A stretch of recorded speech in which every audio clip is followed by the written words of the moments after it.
A number of Ugandans are increasingly getting interested in the real estate sector. And amidst that interest is also a challenge of the increased prices of construction materials. Now, the tougher question here is how do you balance the rising prices of commodities or inputs for construction and still be able to stay in this business?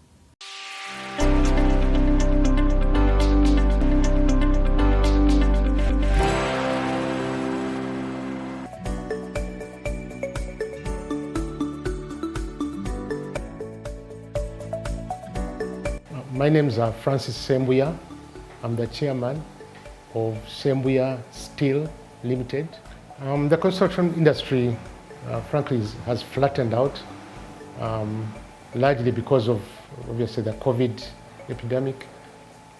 Before the COVID epidemic, it was really booming, especially 2-3 years ago.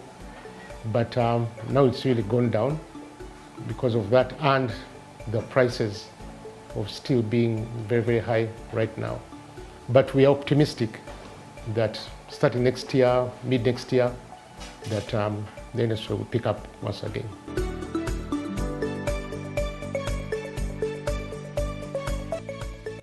The increase in prices has affected us so much, largely because the raw materials that are imported, largely from China and South Africa, have been very, very high. But we're also optimistic that the prices are also going to go down from next week. There's a sign now that at least they're no longer increasing now. So we are really hopeful that the prices will go down. Prices being high has affected the market, that people have been reluctant really to buy. People have been waiting. But since the prices are likely to start going down now, we are hopeful also that things will pick up.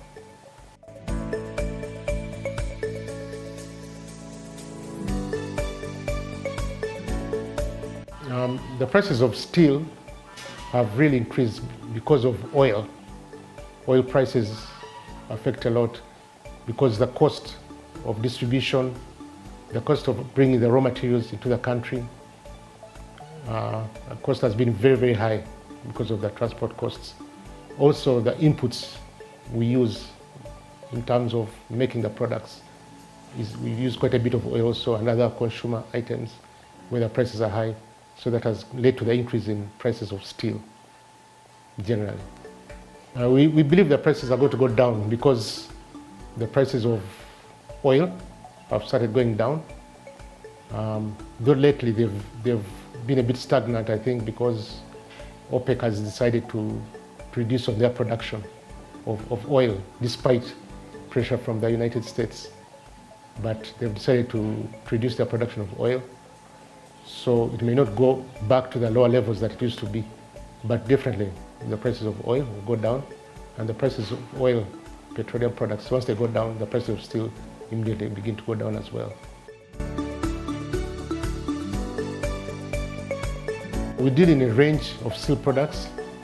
Our main products are expanded metal earth, which is in Ngalama. Expanded is used for reinforcing the ceiling. After you put on your roof, then you reinforce your ceiling with that mesh called expanded metal. We've got it at very good prices, so we have that.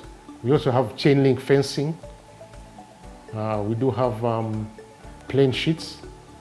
Plain sheets, we have these CRC sheets. These are very inexpensive sheets that we advise people to buy. If you are doing, after you use your concrete tiles, but under the concrete tiles, instead of using maybe galvanized or these other more expensive sheets, you can just buy these cold rolled sheets from us. The price is very, very low, and they'll cover your roof well so that water or moisture will not be able to enter the house. This can also be used for people who are doing pillars in the house. You can use them for making pillars. So if whatever you're doing that is a bit temporary also, you can use, instead of buying very expensive galvanized or alu-zinc sheets, you can use these inexpensive CRC sheets since you're using it temporarily. We also do have iron sheets for hoarding or for covering of sites or temporary structures.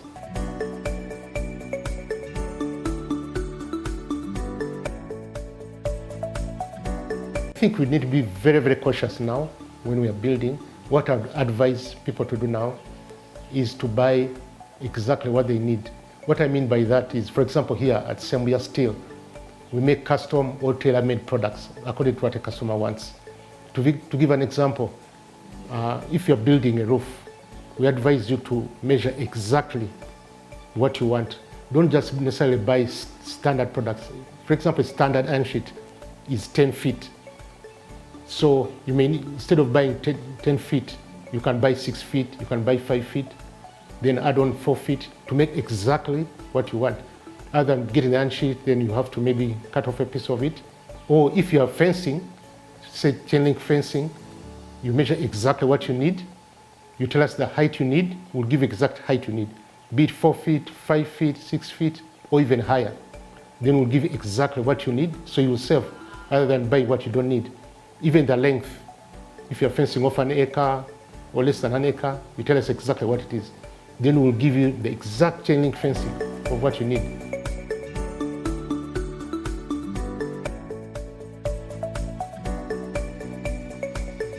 What we intend to do now, obviously, like being that the economy is really not likely to improve so much till maybe next year, we just want to consolidate what we are doing, have availability, create awareness that we are here and we've got products for construction.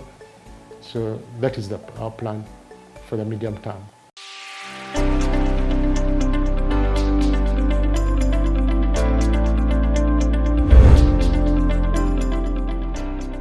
Catherine Chijagulwe, Head of Trading at Absa Bank Uganda Limited. This week, the shilling has remained stable. We've traded between ranges between 3,800 and 3,820. As we draw close to the end of the month of October, as is the usual norm, we see healthy inflows coming in from NGOs and other sectors for salary payments and other month-end commitments. On the other hand, we've continued to also see some pockets of corporate demand from the usual sectors filtering through. So supply and demand has remained balanced throughout the week, keeping the unit stable. Throughout the week, like I mentioned, we saw inflows, month-end inflows, but then on the other hand, these were balanced by some pockets of corporate demand. So this led to balanced trading within a narrow range between 3,800 and 3,820 throughout the week. As we draw close to the end of the month, we're still likely to see a stable shilling if month-end inflows remain healthy. On the other hand, we expect a pickup of demand as we move into the new month of November. However, usually, as we draw close to the end of the year, remittance flows are healthy from the diaspora. However, with the global economy at the moment, these may be impacted, but we may see some of these also coming through in the coming days. Anticipation is for the unit to trade within levels of 37.50 and 38.80 in the short term.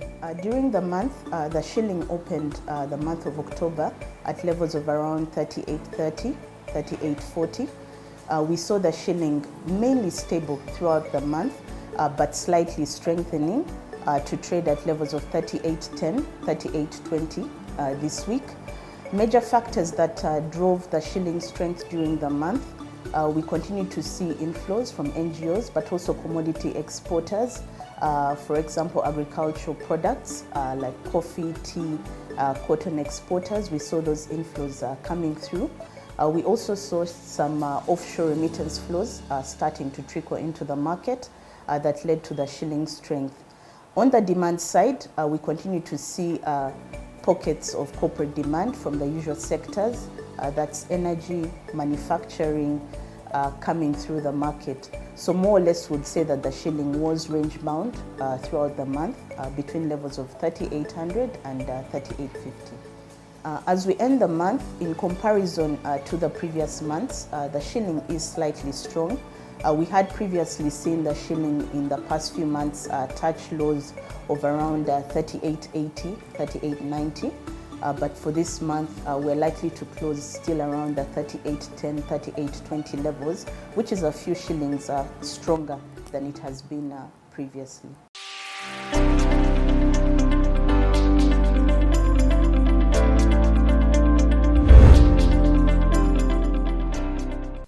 Now, technology continues to be a big determinant of success and failure of business today. And that's why we are committed to sharing with you the latest technology that can help you enhance the performance of your business.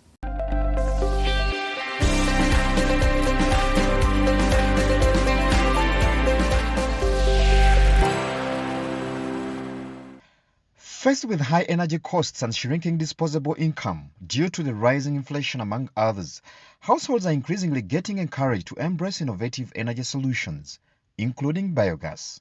The past 30 years, biogas penetrated to the market slowly with biogas company, dome builders who did a remarkable job, and their products still exist and they still work, and there is a demand for them. But the demand is, the word gets around, but we need tremendous force. The challenge to some users has, however, been the cost of installing biogas systems.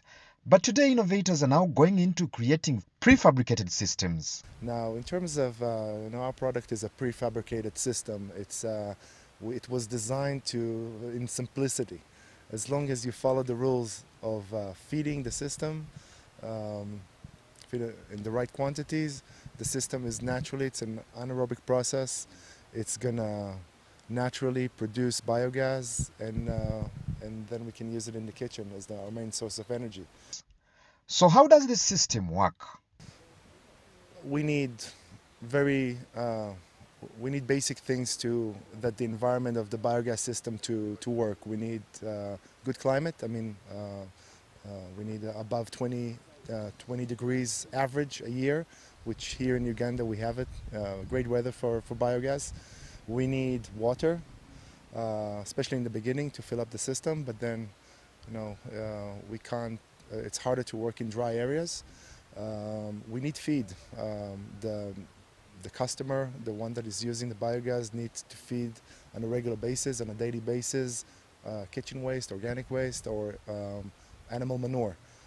So these are the basic things that one should have in order for the system to work. Besides the savings done on energy, biogas has other attending advantages to the user. The system can save users $30 to even $40 US dollars a month on purchasing energy for cooking, whether it's charcoal, whether it's LPG. So this is the return on investment that a customer of biogas, of home biogas, will be able to save. To a farmer today, especially in the prevailing climate-challenged environment, biogas offers some answers. The system provides about 5 hours of cooking gas a day, and then it produces about, if you feed it on a regular basis, there is going to be more than 100 liters of bioslurry, which is the fertilizer, that should be diluted. So we're talking about between 200 to 400 liters of biofertilizer that can be used directly on crops on a daily basis.